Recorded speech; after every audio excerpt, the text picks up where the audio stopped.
ፕሮፌሰር መረራ ጉዲና በመጪው ምርጫ እንደማይወዳደሩ አስታውቀዋል።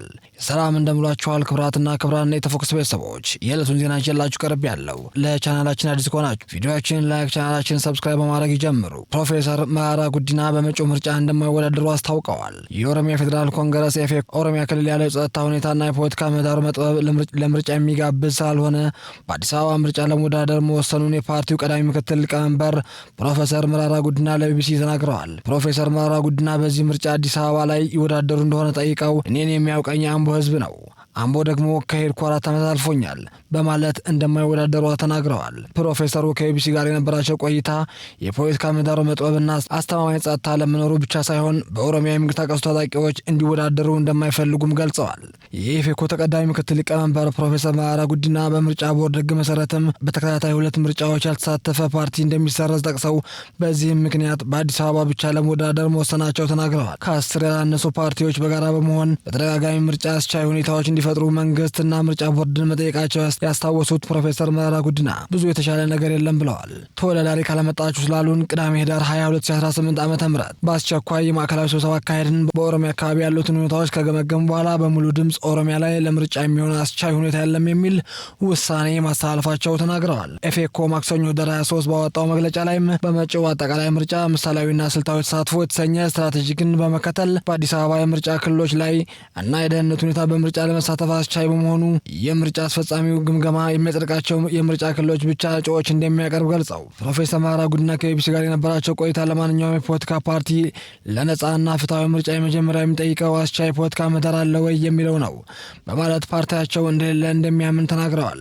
ምርጫ ቦርዱም ገለልተኛ አይደለም ሲሉ የተናገሩት ፕሮፌሰር መረራ ጉዲናም በተቃዋሚዎቹ ስምምነትና በጋራ የተቋቋመ ተቋም አይደለም ብለዋል።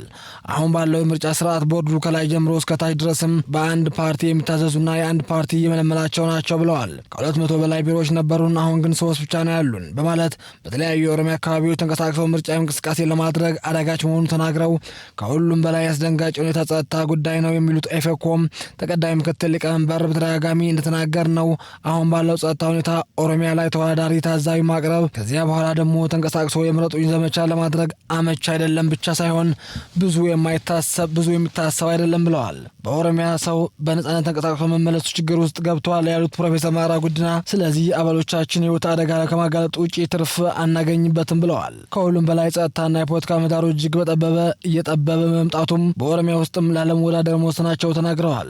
ምርጫ ሺዎችን ከቻልክ ሚሊዮኖችን የምታንቀሳቅሰው ነው የሚሉት ፕሮፌሰር መረራ ጉዲና በምርጫ ተወዳዳሪ ማቅረብ ብቻ ሳይሆን ተወዳዳሪዎቹ ዋስትና ይፈልጋሉ በማለት ይህንን ማድረግ የሚቻልበት የጸጥታ ሁኔታ አለመኖሩም ተናግረው የጸጥታ ሁኔታው ኃላፊነት መንግስት እወስዳለሁ ቢሉ እንኳን በግልጽ ቋንቋ በኦሮሚያ የሚንቀሳቀሱ ታጣቂዎች አይፈልጉም ያሉት ፕሮፌሰር መረራ ጉዲና በዚህ መካከልም አባሎቻችንና ደጋፊዎቻችን ለአደጋ ማጋለጥ እንደማይፈልጉ ተናግረው በኢትዮጵያ ውስጥ የሚደረገው ምርጫ 2 መሰረታዊ ነገሮች ካልመለሰ ዋጋ አለው ብለን አናስብም የሚሉት ኤፌኮ ተቀዳሚ ምክትል ሊቀመንበር አንደኛው ለዲሞክራሲያዊ ስርዓት አስተዋጽኦ ያደርጋል ወይም የሚለው ነው ብለዋል።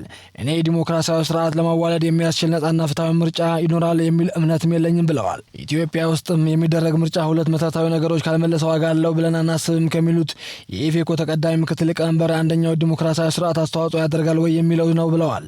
እኔ ዲሞክራሲያዊ ስርዓት ለማዋለድ የሚያስችል ነጻና ፍትሐዊ ምርጫ ይኖራል የሚል እምነት የለኝም ብለው ሁለተኛ ደግሞ ምርጫው ሰላምና መረጋጋት ያመጣል ወይ የሚል ነው በማለት በኦሮሚያና በሌሎች ሀገሪቱ ክፍሎች ያሉት የጸጥታ ሁኔታዎችን ሳይስተካከሉ አስቸጋሪ እንደሚሆን ተናግረው ኢትዮጵያ ውስጥ ድሮም ቢሆን በምርጫ ህይወት ዋጋ ስንከፍል ነበር። አሁን ደግሞ የባሰ ሁኔታ ስለመጣብን ዝም ብሎ አጉል ጨዋታ ውስጥ ላለመግባት ገምግመን ለምርጫ አስቻይ ሁኔታ እንደሌለን በሙሉ ድምጽ ወስነናል ብለዋል። እዚህ ሀገር ምርጫ ማለት መለስተኛ ጦርነት ማለት ነው የሚሉት ፕሮፌሰር መረራ ጉዲና ለደጋፊዎቻችን ዲሞክራሲ ያለ ምርጫ አለ ብለን ህዝብ መወዛገብ፣ ስራ ማስፈታት፣ ህይወት ዋጋ ማስከፈል ተገቢ አይደለም።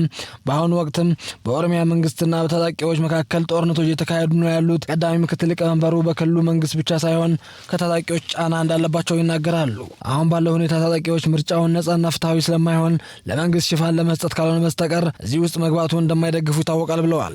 በኦሮሚያ የሚንቀሳቀሱ ታጣቂዎች ባለፈው ሀገራዊ ምርጫ በክልሉ ምርጫ ታዛቢነት የተሳተፉ ግለሰቦች በሌላ ምርጫ ለምን ታዛቢ ሆናችሁ የሚል ብዙ ሺህ ገንዘብ የተቀጡ ሁኔታዎች አሉ ሲሉም አስታውሰዋል። መንግስትና ታጣቂዎች የፖለቲካ ስምምነት ላይ ባልደረሱ ህዝቡን ወደ አላስፈላጊ ግጭት ማስገባት አንዱ ፍራቻ ነው ሲሉም ተናግረው ኢፌኮ አባላቱን ጨምሮ የፓርቲው መሪ ባለፈው ዓመታት መታሰራቸው የፓርቲው ጽህፈት ቤቶችን መዘጋታቸው በመግለጽና ነጻና ፍትሃዊ ምርጫ ይካሄዳል ብሎ እንደማያምን ይናገራሉ።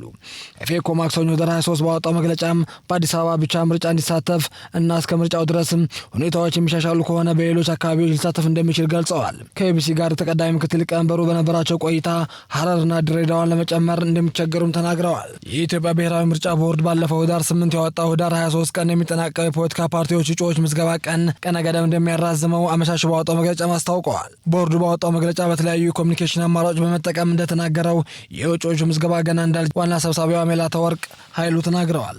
ቀጥለው ነገር ግን ቦርዱ በህግ መሰረት እጩዎች ምዝገባ መጀመሩ በፊት ፓርቲዎቹ እንዲያቀርቧቸው አስፈላጊ የሆኑ መረጃዎች ብቻ በረቂቅ ጊዜ ሰሌዳው ላይ በተገለጸው መሰረት በመሰብሰብ ላይ መሆኑ ያ ቢሆንም ከፓርቲው በቀረበ ጥያቄ መሰረት ቦርዱ የጊዜ ሰሌዳው ጊዜያዊ እንደመሆኑ መጠንም ቀነ ገደብ እንደሚያራዝም ፓርቲው መረጃዎች ለቦርዱ ማቅረብ ስራ እንዲቀጥሉ ተናግረው ሜላተወርቅ ይህንን ቢሉም ህዳር 8 ቀን 2018 ዓ.ም በወጣው መግለጫ ግን ቀነ ገደቡ ጊዜያዊ ስለመሆኑ አይገልጽም ነበር። በወቅቱ የወጣው መግለጫ 7ኛ ጠቅላላ ምርጫ ላይ የምትወዳደሩ ፖለቲካ ፓርቲዎች እጩዎች ቦርዱ ባበለጸገው ሲስተም ተጠቅማችሁ የሚመዘገቡ መሆናቸው ይገልጽና አስፈላጊ የሆነው መረጃ ከህዳር 8 እስከ 23 ቀን 2018 ዓ.ም እንዲያስገቡም ነበር ያሳሰበው። የኢትዮጵያ ብሔራዊ ምርጫ ቦርድ 7ኛው ሀገራዊ ምርጫ ግንቦት 24 2018 ዓ.ም እንደሚካሄድ ጊዜ ሰሌዳም አውጥቷል። ክቡራትና ክቡራን ተመልካቾቻችን የዕለቱ ዜና በዚህ ቋጨን። ቀጣይም በሌላ ዝግጅት እስክንገናኝ ደህና ቆዩ።